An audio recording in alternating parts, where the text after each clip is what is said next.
ఖమ్మంలో నిర్వహిస్తున్న ఓటర్ జాబితా సవరణ సర్వేను మాజీ మంత్రి పువ్వాడ అజయ్ పరిశీలించారు. అర్హులైన ప్రతి ఒక్కరికి ఓటు హక్కు కల్పించేలా ప్రభుత్వం చర్యలు తీసుకోవాలని కోరారు. ఒక వ్యక్తికి ఒక చోట మాత్రమే ఓటు ఉండేలా చూడాలని, అక్రమ నమోదులను తొలగించాలని సూచించారు. ఓటర్ జాబితా పరిశీలనలో పార్టీ కార్యకర్తలు చురుకుగా పాల్గొనాలని పిలుపునిచ్చిన మాజీ మంత్రి పువ్వాడ అజయ్తో మా ప్రతినిధి చిర్రారవి ఫేస్ టు ఫేస్.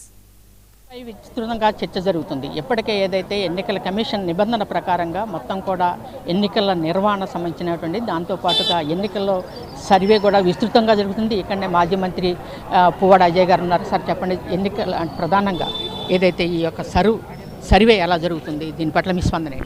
ఇప్పుడు ఎలక్షన్ కమిషన్ నిర్వహిస్తున్న ఈ special intensive revision of voters of Telangana, Andhra Pradesh రెండు ఒకేసారి జరుగుతూ ఉన్నాయి. సో మనకేమో 24వ తారీఖు వరకు, వాళ్ళకి 16వ తారీఖు వరకు ఉంది. సో ఈ 24వ తారీఖు లోపల ఉన్న ఓట్లన్నీ రక్షించుకోవటం అనేది ఇప్పుడు పెద్ద ప్రయాసనగా తయారైంది ఓటర్లకి. ఓటర్కి సంబంధించినంత మట్టికి తనకున్న ఓటు ఎక్కడికి పోదులేనో ఒక నిర్భయంగా ఉండే పరిస్థితి లేదు. భయంగా నా ఓటు ఉండాలి అని అంటే ఇవాళ ఓటు కాపాడుకోవాల్సిందే. ప్రతి ఓటర్లో కూడా ఈ చైతన్యం ముందు ఏర్పరచాల్సిన ఎలక్షన్ కమిషన్ ఏంటంటే అవేర్నెస్ ప్రోగ్రామ్ తూతూ మంత్రంగా నిర్వహించింది. యాక్చువల్గా ప్రజలకి లేదా బిఎల్ఓలకి పూర్తి అవగాహన రాలేదు దాని మీద. సో ఆ విషయాన్ని ముందుగా పసిగట్టిన బీఆర్ఎస్ పార్టీ, కేటీఆర్ గారు, హరీష్ రావు గారి నాయకత్వంలో చాలా నియోజకవర్గాల్లో ముందే ఎస్ఐఆర్ మీద పెద్ద ఎత్తున నియోజకవర్గ స్థాయి మీటింగ్లు ఏర్పాటు చేసుకొని మా బిఎల్ఏలని మేము ముందే ఐడెంటిఫై చేసుకొని వాళ్ళకి తర్ఫీదు ఇచ్చి ఏం జరగబోతుంది, ఏం జరుగుతుంది అనేది కూడా చెప్పడం వల్ల ఇవాళ క్షేత్రస్థాయిలో మీరు చూస్తుంటే ఖమ్మంలో చూడండి, ఎక్కడైనా సరే ఎస్ఐఆర్ ప్రక్రియలో ఎక్కువ బీఆర్ఎస్ పార్టీకి సంబంధించిన బిఎల్ఏలు వాళ్ళ మన బిఎల్ఏ ఐడెంటిఫికేషన్ కార్డుతో సహా పాలు పంచుకుంటూ ఉన్నారు. సో ఈ ప్రక్రియలో మా పార్టీ శ్రేణుల్ని మేము సమాయత్తం చేసినందుకు ఒక రకంగా గర్వంగా ఉంది. అట్లని చెప్పి మొత్తం ఆపద విపత్తు తొలగిపోయిందంటే లేదు. చాలా చోట్ల 70% మ్యాపింగ్, 70% ఎన్యూమరేషన్ ఫామ్స్ ఇవ్వడం జరిగింది. మరి 30% వరకు ఎన్యూమరేషన్ ఫామ్స్ ఇంకా ఇవ్వలేకపోతూ ఉన్నారు. ఉన్న ఓటర్లను ఐడెంటిఫై చేయలేకపోతూ ఉన్నారు. సో వాళ్ళని మళ్ళీ ఐడెంటిఫై చేయడానికి మా లోకల్ పార్టీ బిఎల్ఏలు కూడా విస్తృతంగా పనిచేస్తూ ఉన్నారు. మేము కూడా చదువుకున్న పిల్లల్ని ఎక్కువ పెట్టుకోవడం జరిగింది. ఇప్పుడు ఇక్కడ మా శీలంశెట్టి వీరభద్రం గారు, శీలంశెట్టి రమ్మ గారు ఇక్కడ కార్పొరేటర్గా చాలా కాలం నుంచి కౌన్సిలర్ కూడా ఉన్నారు ఈ డివిజన్లో. సో ఇక్కడే టెంట్ ఏర్పాటు చేసి ఓటర్లందరికీ కూడా మరి ఇంటింటిది అయిపోయిన తర్వాత ఎన్యూమరేషన్ ఫామ్స్ కలెక్ట్ చేసుకునేది, కొత్తగా ఎవరికైనా ఇవ్వాల్సింది కూడా చేస్తూ ఉన్నాం. ప్రజల్లో ఆందోళన కూడా వస్తుంది వీటి పట్ల. గారు ఇప్పుడు ప్రజల్లో చాలా ఆందోళన ఉంది. ఎందుకంటే ఇప్పుడు తన దగ్గరికి ఓటర్ మన బిఎల్ఓ రాకపోతే ఒక పరిస్థితి, బిఎల్ఓ ఒక దగ్గర కూర్చొని పనిచేసినా కూడా కష్టమే.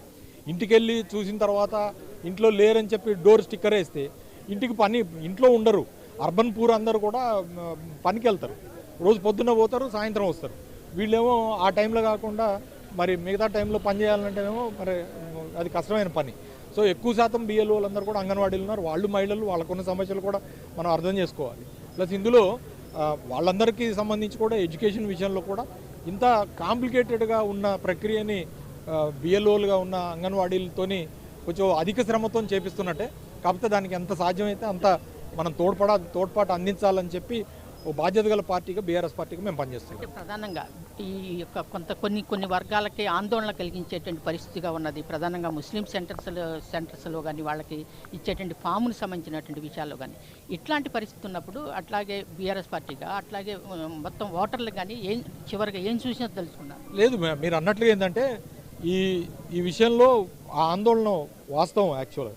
కానీ మేము చూసుకుంటాం, ఖమ్మం నియోజకవర్గంలో పెద్ద ఎత్తున మైనారిటీ సోదరులు ఓట్లు ఉన్నాయి. వాళ్ళ ఓట్లు పోకుండా చూసుకుంటాం. వాళ్ళ దగ్గర పేర్ల దగ్గర ఏదో సర్నేముల దగ్గర ఏదో చిన్న ఇష్యూస్ ఉన్నాయి. ఆ ఇష్యూస్లో కూడా మేము మా పార్టీ నాయకత్వాన్ని అంతటిని కూడా అప్రమత్తం చేసినాం. మేమందరం ఎవరికైనా ఓటు పోతుంది అని అంటే మాత్రం ఊరుకోం. అది చివరి వరకు పెద్ద యుద్ధం చేసైనా సరే ఉన్నవాడి ఓటు కాపాడుకుంటాం. 2 చోట్ల 3 చోట్ల ఉన్నవాళ్ళు ఆటోమేటిక్గా వదులుకోవాలి. అందులో మేము కూడా నిజాయితీగా వ్యవహరించమని చెప్తున్నాం. ఓటుని కాపాడుకుంటాం, ఖచ్చితంగా ఓటు కోసం యుద్ధం కూడా చేయడానికి సిద్ధంగా ఉన్నామని చెప్పేసి మాజీ మంత్రి పువ్వాడ అజయ్ గారు చెప్తున్నారు. కెమెరామెన్ సుధాకర్తో చిర్రారవి, 19 టీవీ ఖమ్మం.